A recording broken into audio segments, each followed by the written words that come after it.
Back to talking about this period of the Great Migration. And when we think about this period, we can think about black-white relations in reference to a system of structural pluralism combined with great inequality. Blacks are excluded from the mainstream. African Americans ultimately construct a separate sub-society and subculture within the United States. In all regions of the nations, Black Americans developed their own institutions and organizations, just like other immigrants had coming from Europe in the past. And they found safety within these enclaves, and they were able to build up property and wealth and establish social order within their organizations and their groups that benefited them. It allowed them a safe space, as we alluded to earlier, to think about what freedom would really look like, what equality would really look like, and what the struggle ultimately would look like as well. So when we're applying the overall concepts from the course, gender and race, of course, are central to this particular period. So when we combine work with family roles, Black females were employed mostly in agricultural and domestic service during the era of segregation. It was very similar for white women as well. Black women just had less opportunity and less position. Since the inception of segregation, of course, African American women have consistently higher unemployment rates and lower incomes than Black men and white women. So, returning to Patricia Hill Collins' triple threat of oppression, race, class, gender, and illustrating why African Americans are at the bottom of the heap. And during the years following emancipation, some issues did split men and women within both the Black community and the larger society. One ultimately being suffrage, women's right to vote, which of course empowers women over time. So besides weakening dominant group controls, urbanization also creates the potential for minority groups to mobilize and organize large numbers of people. So this urbanization brings people together. In the South, they were dispersed all over the area, but in an urban area, you could bring a whole lot of people together really quick. And that proved helpful in mobilizing and organizing large numbers of people in the struggle for equality. We know that with the growing needs of an urbanizing population, this increased the number of jobs available in the production, transport, and sales of goods and services. Therefore, we see more opportunities for minority groups, especially as they organize themselves and begin to work their way into the labor force. Bureaucracies or large-scale impersonal, formal, and rational organizations which tend to recruit, reward, and promote employees on the basis of competence and performance rather than ethnic lines becomes the dominant form of organization in the economy over this period. So the overall institutional structure of the bureaucracy also works to favor choosing people based on their merit versus other social characteristics of themselves.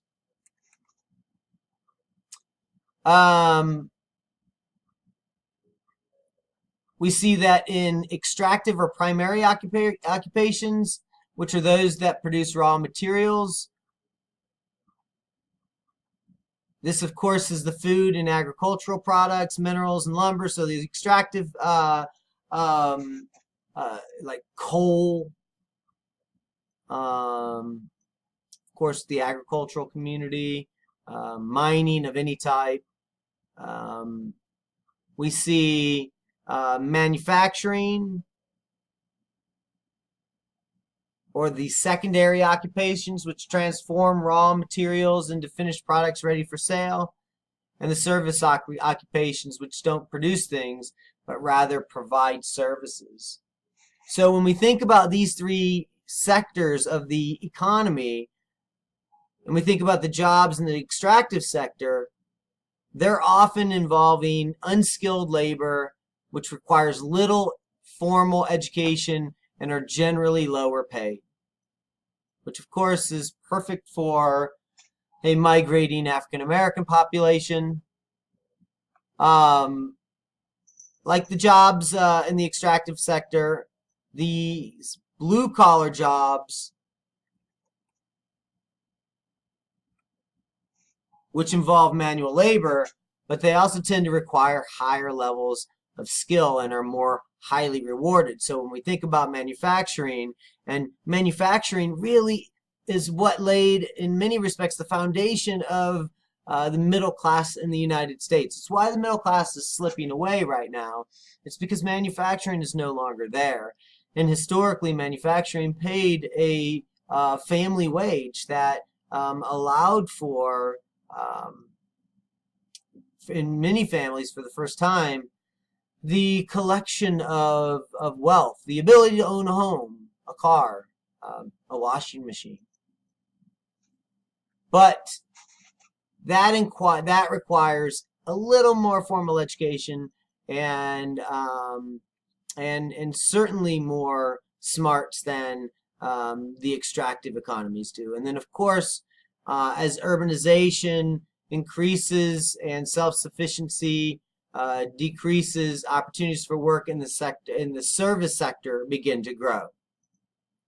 We call this the tertiary sector, like police officers, accountants, waiters, teachers, nurses, doctors, everyone that provides services for us as we live our daily lives in this organic, specialized society.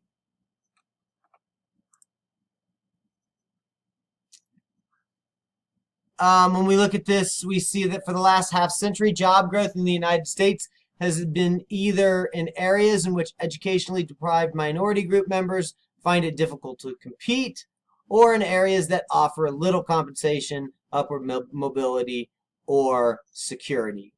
So extractive and manufacturing are decreasing, and service is increasing. And what these service jobs, some of the service jobs pay well, but not all of the service jobs pay well.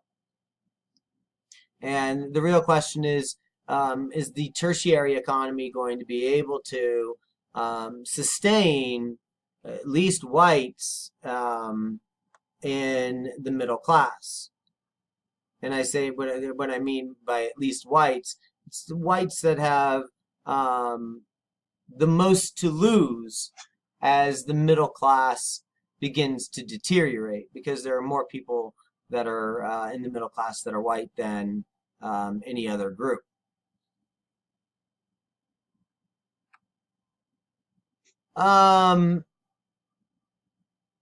We need to also talk about essentially the changing composition of the labor force. We need to think about the primary labor market and the secondary labor market. Primary labor market includes jobs usually located in large bureaucratic organizations. These positions tend to offer higher pay, as you can imagine. They offer more security, better opportunities, advancement, health, retirement, all of those things. But entry to those areas require college degrees. The secondary labor market, on the other hand, which is sometimes called the competitive market, includes low-paid, low-skilled, insecure jobs. Many of these jobs are in the service sector, as I spoke about earlier. They do not represent a career and offer little opportunity for promotion or upward mobility. And very often, they do not offer health or retirement benefits. They have higher rates of turnover and generally are part-time, seasonal, or temporary.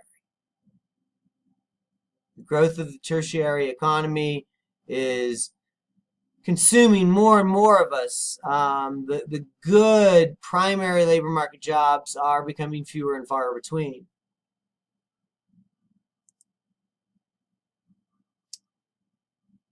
So worldwide, ties have created new minority groups through population movements and have ultimately changed the status of others.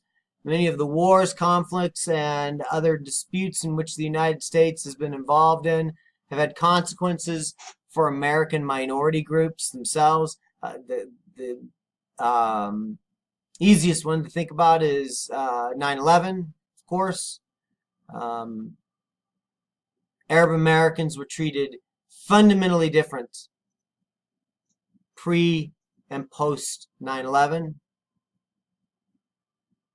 We also have to think about that in a world in which 2/3 of the population is non-white, and many important nations like China, India, and Nigeria are all people of color.